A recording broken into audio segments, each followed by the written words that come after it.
Iya, halo, selamat hari Minggu. Bang Nelson boleh boleh share nggak sih, kita lagi bahas kan tentang kebenaran versus kebohongan gitu. Nah, apa sih yang lo alami dalam hidup lo yang akhirnya lo sadar ternyata selama ini mungkin lo percaya bukan kebenaran tapi justru kebohongan. Boleh share nggak buat teman-teman sahabat muda di sini? Hmm, kebohongan versus kebenaran itu apa ya? Cukup deep buat gue, khususnya di area apa ya? Leadership. Jadi gue pernah mempercayakan diri gue untuk dipimpin ya. Jadi ada satu leader, ada satu komunitas, dan memang ada leader yang memimpin. Di saat leader itu apa ya? Memimpin gue percaya bahwa hanya dia satu-satunya yang sanggup memenuhi gue, apa yang jadi ekspektasi gue dia harus penuhi gitu sih. Nah, kurang lebih kalau ngomongin kebohongan versus kebenaran, kebohongan yang sempat gue percaya bahwa itu leader gue satu-satunya yang mampu memenuhi ekspektasi gue gitu. Memang secara moral dia bisa contohin, tapi begitu kelemahannya muncul, ya itu iblis coba, maksudnya bukan iblis coba taruh, maksudnya gue percaya bahwa ya lo harusnya tuh nggak kecewain gue gitu, sampai akhirnya kelemahannya muncul dan membuat gue kecewa. Ya itu gue sempet kayak ya sedih, kecewa terlalu dalam bahwa ternyata manusia apa ya, kalau jadi satu-satunya sumber pemenuhan gue, ya ternyata itu mengecewakan gue terlalu dalam, cukup dalam seperti itu. Oke, berarti sebenarnya memang ketika kita percaya terhadap kebohongan, pasti ujung-ujungnya kecewa. Pasti ujung-ujungnya apa namanya yang namanya percaya sama manusia gitu, itu pasti berujung kecewa ya. Tapi ketika ketika lo tahu akhirnya bahwa kebenarannya itu bukan itu, apa yang lo rasakan bang? Kebebasan apa sih yang lo rasakan? Nah, gue coba tarik ke belakang sebelum akhirnya kebenaran itu apa ya, muncul. Jadi waktu itu gue dalam posisi di mana gue kecewa berat sama yang namanya pemimpin. Jadi teman-teman, nggak ada satupun tempat yang sempurna, which is itu juga berlaku sama pemimpin. Nggak ada satupun pemimpin yang sempurna. Sampai pada satu hari, singkatnya gue udah kenal Karadit, terus gue datang sama Karadit, sama almarhum Karadit. Gue datang dengan penuh kecewa, dengan penuh sampah. Terus dia bilang ini yang mengubahkan gue memang sebenarnya. Dia bilang lo harus sanggup melihat berlian di tengah-tengah sampah, termasuk kelemahan para pemimpin.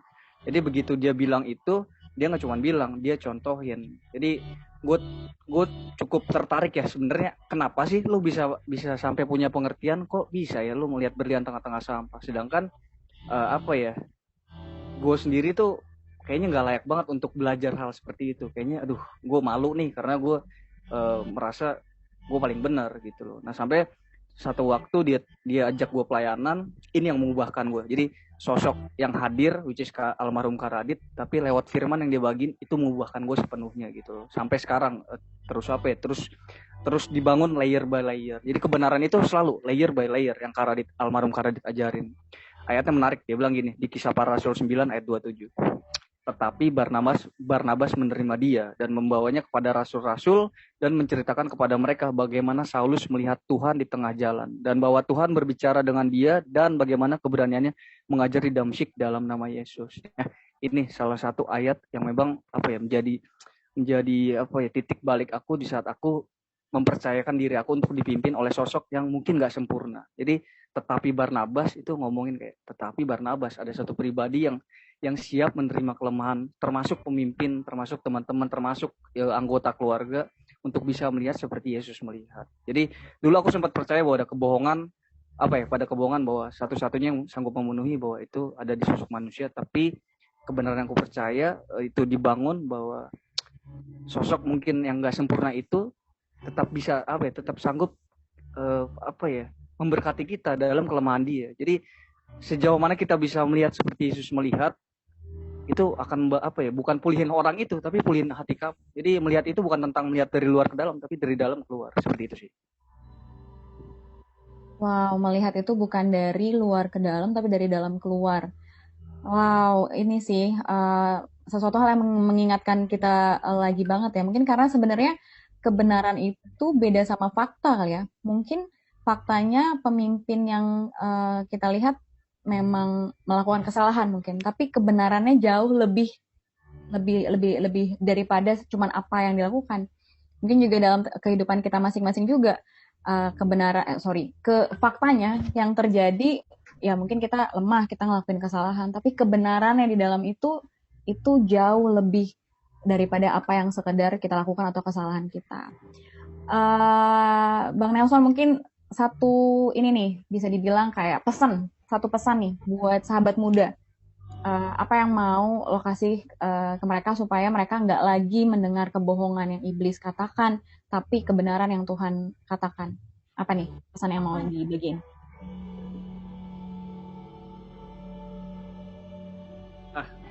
Sesederhana ya, kita belajar, kita di sini sama-sama datang. Teman-teman izinin diri teman-teman itu apa ya? It's okay untuk salah. Kak Radit tuh selalu bilang, lu jangan kejar untuk sempurna. Tapi di saat kita mengizinkan diri kita salah, terus kita menemukan firman Tuhan di dalam keluarga Tuhan, di dalam hadirat Tuhan, di dalam kamar sendiri, itu akan sanggup mengubahkan isi hati teman-teman. Jadi kita nggak taruh kuncinya sama orang lain. Memang orang lain jadi inspirasi, tapi teman-teman harus izinkan firman yang tumbuh dalam diri teman-teman, dalam Roh Kudus di diri teman-teman itu bertumbuh layer by layer. Jadi nggak ada yang pernah instan. Jadi kamu harus izinin diri kamu salah, termasuk kamu harus izinin orang lain salah. Gitu. Yesus nggak pernah izinin kalau Yesus nggak izinin kita salah, nggak mungkin kita ngumpul di sini. Aku sih dari. Thank you Bang Nelson. Yes.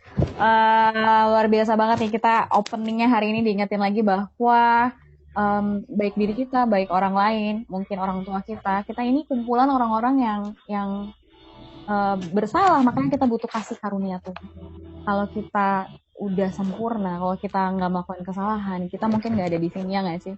Buat apa kita ada di sini? Karena kita tahu kita butuh Tuhan, kita butuh satu sama lain, makanya kita di sini. Dan hari ini kita nggak mau cuma melihat apa yang terjadi di depan kita doang, karena apa yang kita lihat terbatas. Kita mau melihat seperti Bapa melihat, yaitu adalah kebenaran yang Tuhan kasih sama hidup kita, dan juga kebenaran yang Tuhan kasih buat hidup orang lain. Dan ketika kita bisa melihat seperti Tuhan melihat, aku percaya pasti dunia pun bisa melihat bahwa ada kasih Kristus dinyatakan melalui kehidupan kita. Oke, sahabat muda, luar biasa banget nih hari ini. Kita bersyukur banget, kita bersukacita banget. Aku juga mau ingetin buat sahabat muda untuk bisa rename namanya.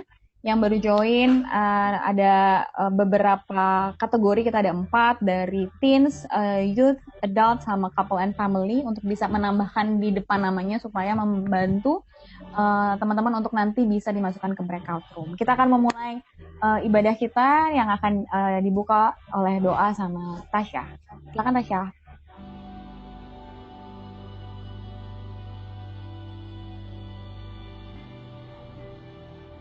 Oke teman-teman, mari kita bersatu dalam doa. Selamat sore Bapa, kami mengucap syukur untuk sore hari ini, untuk pribadinya Tuhan, untuk penyertaan Tuhan atas kami, setiap kami ada di tempat sini. Kalau kami boleh berkumpul kembali Tuhan, kami boleh ketemu lagi secara online, kami boleh ibadah bersama-sama lagi Bapa. Terima kasih Tuhan.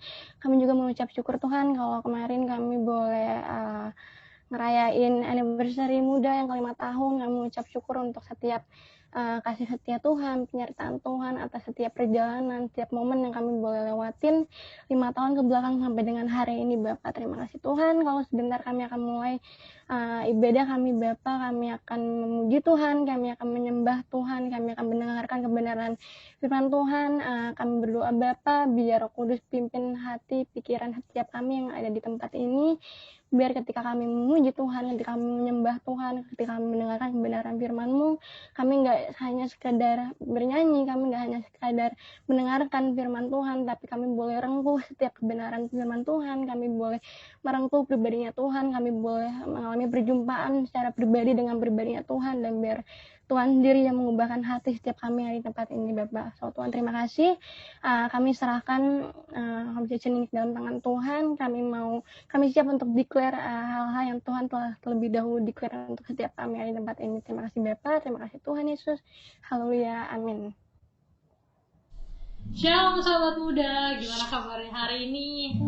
Aku harap, kita semua harap teman-teman punya hari yang indah, tapi hatinya juga indah. Amin. Jadi bukan cuma harinya yang indah, tapi kalau nggak indah pun nggak apa-apa, karena kasih Tuhan tetap indah buat hidup kita. Mari kita sekarang siapin hati kita mau masuk ibadah, biar kita siapin hati kita dan juga pikiran kita juga. Ya Tuhan, terima kasih Tuhan untuk hari yang indah Tuhan, hari Minggu yang indah ini Tuhan. Kami datang di sini untuk menyembah Engkau Tuhan, untuk memuji Engkau Tuhan dengan segenap hati kami Tuhan. Kiranya Engkau hadir bersama dengan kami Tuhan di sini Tuhan Yesus Kristus. Karena hanya Engkau lah yang memiliki hidup kami Tuhan. Denganmu aku mampu hadapi setiap hariku. Kau ada di setiap langkahku.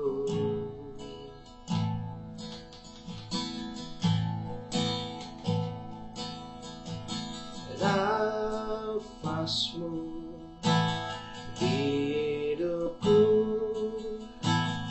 diriku di hatimu. Kau berikan segalanya untukku.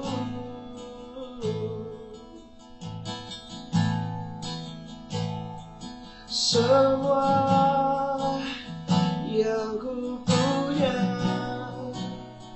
itu milikmu.